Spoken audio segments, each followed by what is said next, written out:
Hey,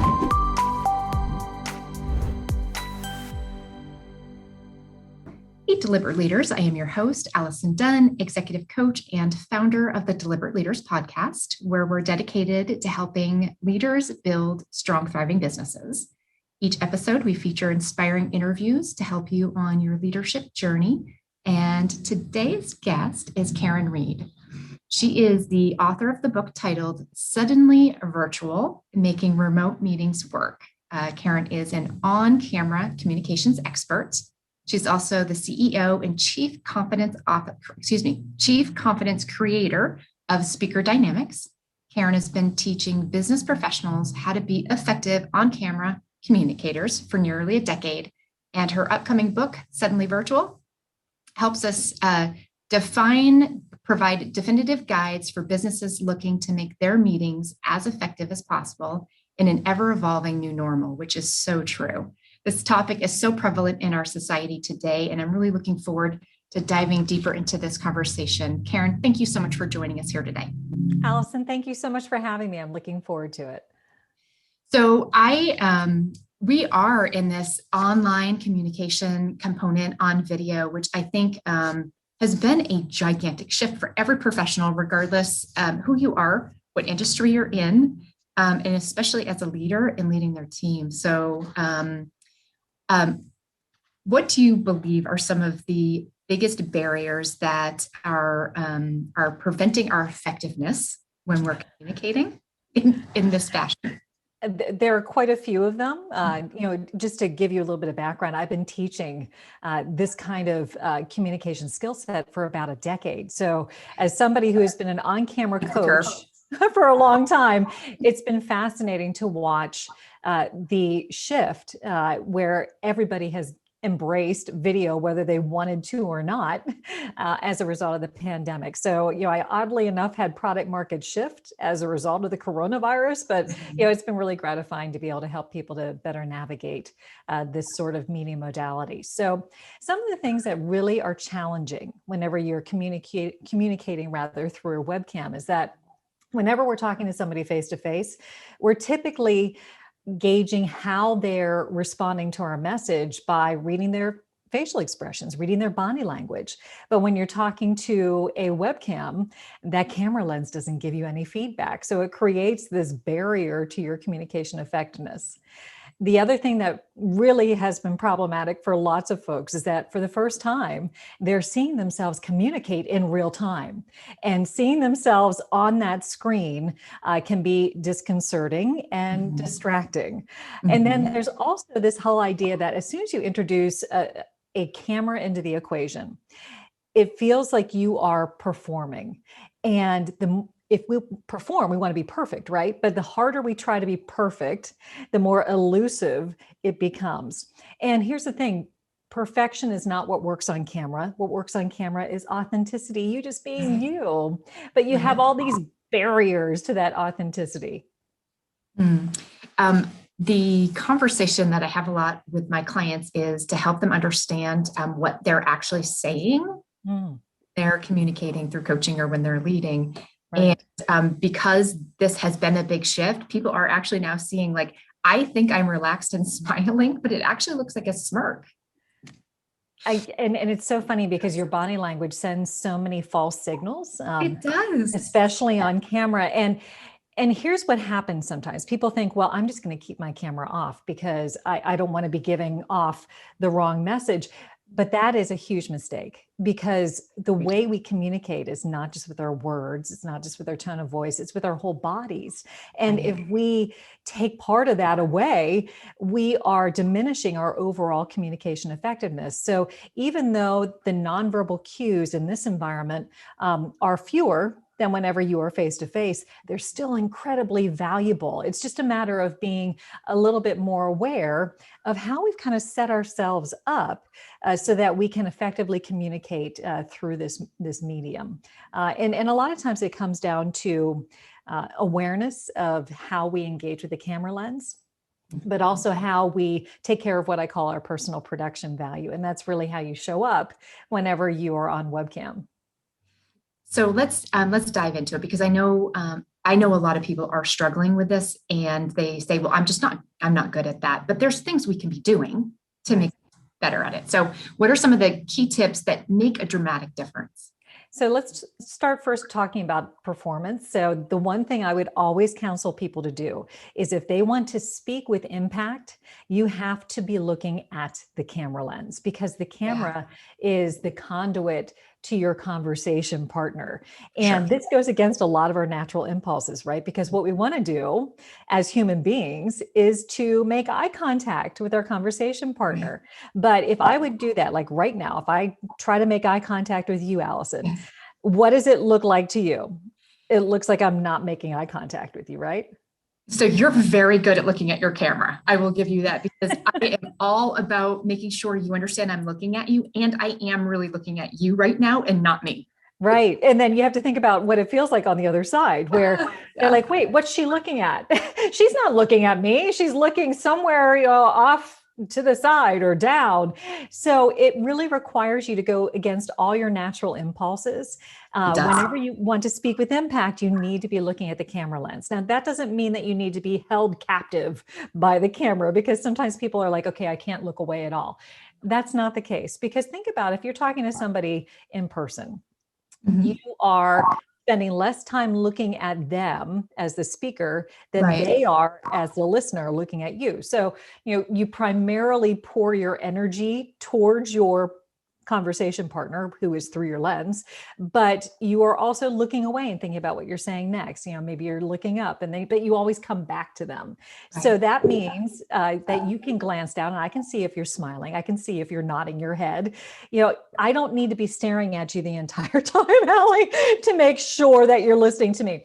It's a matter of like stealing those quick glances so that you can get a sense of how your message is being greeted, but then making sure that it feels really comfortable to your conversation partner, so that you're looking at them directly into their eyes, which is, for all intents and purposes, the camera lens.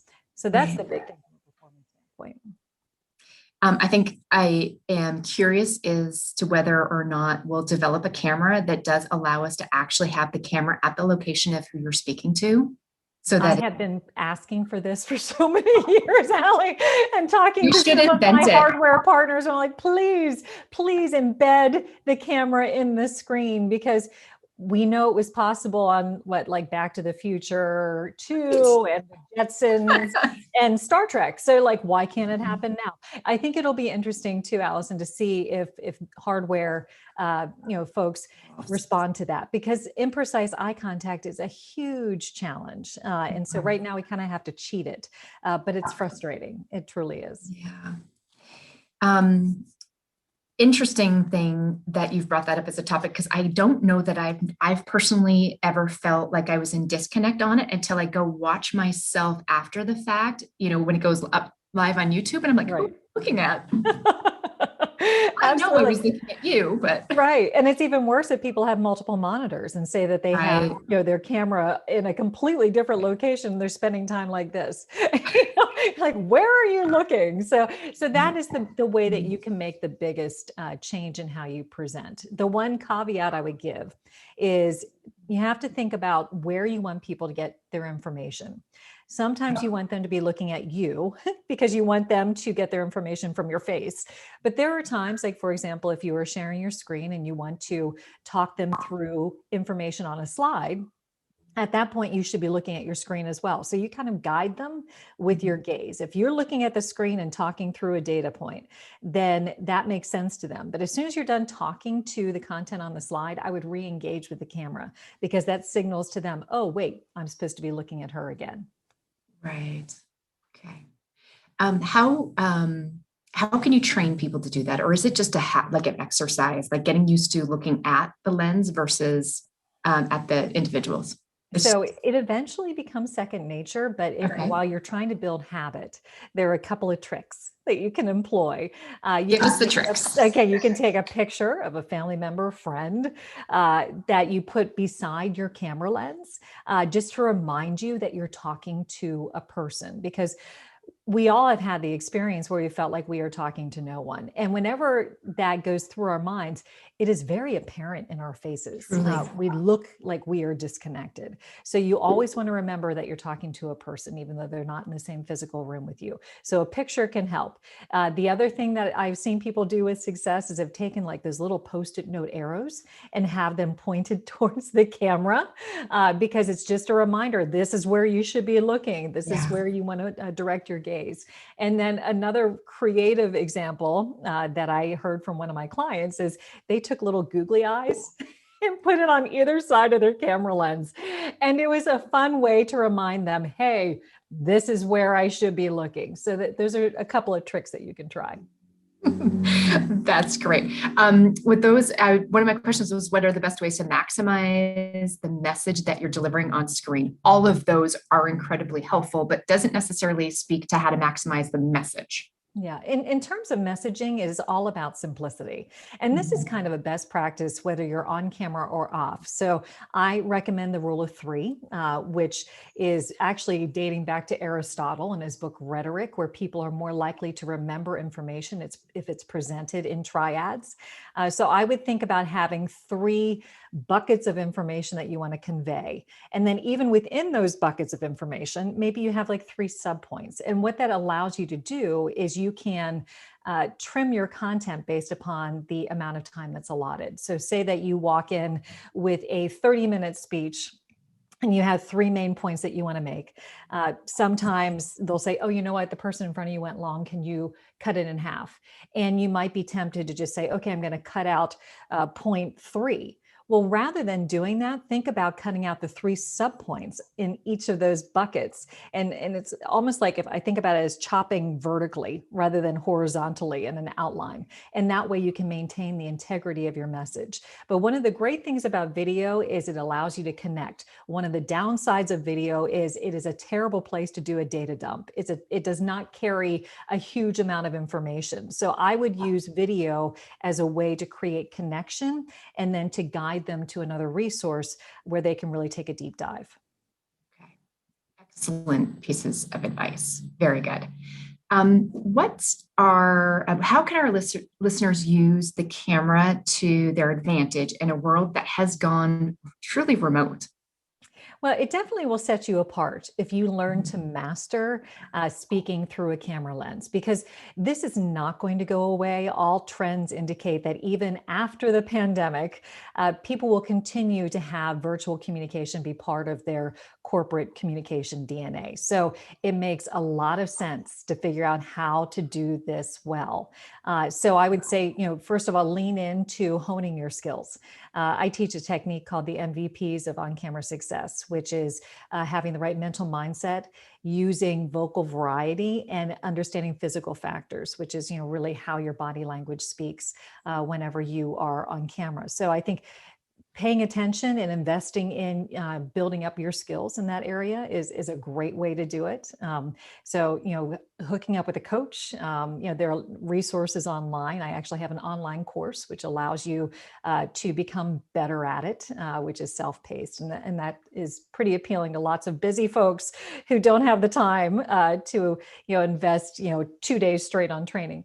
But so invest in making yourself better at being on camera, but then also understand how to set yourself up from a production value perspective. So a lot of folks think, oh, it's not a big deal. That's just people being vain if they want to show up looking and sounding their best. But that's actually not the case at all. It's actually a matter of having respect for your conversation partner.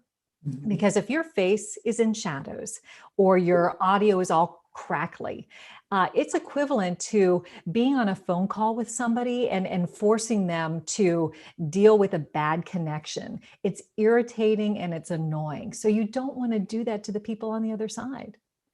Yeah. So I always suggest making sure that you have your face very well lit from the front. I always suggest making sure that your audio input is as crisp and clean as it possibly can be. I use this little lapel microphone, which is very inexpensive, but has much better audio quality than the built-in microphone on my laptop. And make sure that you look behind you. You want to make sure that your background is uncluttered and it's clean, and there's not anything that's going to pull focus, because anything that distracts will detract from your message. Okay. I do wonder, so let's just use, like, I'm looking at your background right now. It's very clean. Okay. It's not distracting at all. Mine might be, though. No, it's not. No, I think that looks great. And I would say, in your case, you have a great conversation starter. I would want to ask you about, what you have over your shoulder here. Is there a reason why that you have that back there? And, I think having a conversation starter, which means like it's something that piques somebody's interest and gets, kind of helps you to foster the relationship and find common ground. That's a great thing. Having 10 conversation starters, not so much. That's fair enough. That is perfectly fair. All right. I know that because so much of our workforce and teams are remote at this moment in time, what tips do you have for enhancing the collaboration and the connection through video and camera? One of the really key things is making sure that you are aware of how many people you have in the meeting and ensuring that they really should be there, because there's kind of a sweet spot for meeting effectiveness, especially if you're trying to make decisions. You want to have maybe 5 to 7 people in the room. And that's, in any meeting, but in a virtual meeting, it's even more important, because anything beyond that becomes pretty unwieldy. And so you have to have it be manageable from a facilitation perspective. And speaking of facilitation, when you are leading a virtual meeting, you have to be much more proactive in guiding the conversation. So one of the things that I often talk to my clients about, and that we talk a lot about in our book, Suddenly Virtual, is the necessity to ensure that you are cold calling with good intention, which basically means you need to let people know when they have the floor. Because there's a lot of stilted and stunted conversation that can occur because people just don't know when it's their turn to talk. So as a facilitator, what I try to do is I'll try to read the virtual room. I'll look at the gallery view, the Brady Bunch boxes that I call them, and see, okay, somebody kind of leaning forward, that might be an indication they have something to say. Are they unmuting themselves? Okay, they're unmuting themselves. They do want to speak up. Before they even utter a word, I'm saying, Allie, it looks like you have something to say. And you might be like, Karin, I actually don't. I just hit the unmute button by accident, and that's completely fine. But I would rather have you err on that side than just have these open-ended questions where nobody quite knows if they should be saying anything, and just alleviate that by calling on people by name. Mm-hmm. I will share that I do a lot of trainings, and the trainings now have been mostly moved to a Zoom room. So managing the right number of people, but in some cases we have multiple folks joining that I can't see them all, or I don't know exactly who's in the room. It's a real challenge. And as a facilitator, becoming an expert on knowing exactly who's in each room. Yes. So that you can call on them and read the body language. Where do you see this evolving to for business, and what tips, based on the research that you're working on in your Suddenly Virtual book, that is like the one thing you really want people to be thinking about going forward? I think it's important to consider what work looks like after the pandemic is in the past. People are starting to be more strategic now in the virtual tools that they use and their collaboration tools they use, which I think is a great first step. But what is going to be really challenging is whenever you have a hybrid workforce, where you have some people who are super eager to come back into the brick and mortar office.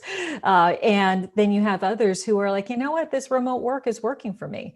And they may have a very good argument for why they should be allowed to continue to work from home. So as a meeting leader, your job is going to be figuring out how to make folks who are in a conference room, co-located, talk and communicate with those who are joining in perhaps another conference room, and also with the 5 people who are joining from their individual webcams. So you have all these different, I would call them networks of people in this same meeting, and you have to get them all to converse and collaborate. That is going to be an incredibly challenging thing for anyone to do. Allie, I do lots of training as well. And I know when I'm teaching in a hybrid setting, it is really hard because you always feel like somebody's getting short shrift, either the people in person or the people virtual. So having to figure out how to get everybody to participate evenly, how to ensure that there aren't a lot of like side discussions going on. It requires the meeting leader to be very aware and to be conscious. And one of the things that my colleague, Dr. Joe Allen, who is the co-author of the book with me, who's one of the foremost leaders and meeting scientists in meeting science rather, he says, there might be this evolving role of, instead of just there being a meeting leader who is a decision maker, actually having a meeting facilitator in there in addition to the meeting leader, because it's an awful lot to think about. If you're trying to ensure, okay, everybody's talking, we've got even participation, also trying to process information so you can eventually make a decision, that's really difficult to do. So the facilitator would be somebody who wouldn't have a stake in the outcome of that meeting, but can kind of guide the conversation so all voices are heard. I think that is a super powerful thing for people, just immediately identifying that you do need 2 people, and managing the online version of the meeting as well as the in-person portion, because it can become incredibly disconnected and disengaging. Right. It's not done well. Right. The hard role as the primary facilitator. I think that should be a mandatory requirement for anything that you're bringing people together in both environments. Yeah. It's going to be interesting to watch. So yeah, it is. That's so interesting. Challenge. Karin, I want to make sure that our listeners know what the best way to connect or follow you online is. That's fantastic. Thank you so much for the opportunity to share that with your listeners and your viewers. So the best way to find me and my team is on our website, which is speakerdynamics.com. And we have a lot of really great resources on there. Our blog is full of original content addressing virtual communication, virtual video communication, on-camera communication, in-person communication, anything that might pose a problem for you in that regard. And you'll hear some of the tips that I mentioned today and see them in text form there. You can also follow us on LinkedIn. You can follow us on Twitter, on Facebook, on Instagram. And I would just encourage you, if you are a solo practitioner or a professional and you would like to be able to hone your skills, you can also go online and take our course, which is a virtual video engagement digital learning path, which allows you to kind of do 5 to 10 minutes a day over a 6-week period of time. And it helps you to build those skills so you can come out on the other end and it can be a real differentiator for you. Mm-hmm. I highly encourage that anyone who has found that this is not their venue to practice those skills and get good at it, because it's going to be around for a while. Karin, thank you so much for your time today and tips on how to be a better online camera communicator. Thank you very much. When will your book be published, or is it? The official date when it is in retail is March 9th, but okay, great. Yes, so it should be, well, depending on when this airs, Allie, hopefully it'll be out. just in time. Perfect. Fantastic. So look for it on our local shelves. Karin, thank you so much. Thank you so much, Allie. Have a great day. You too.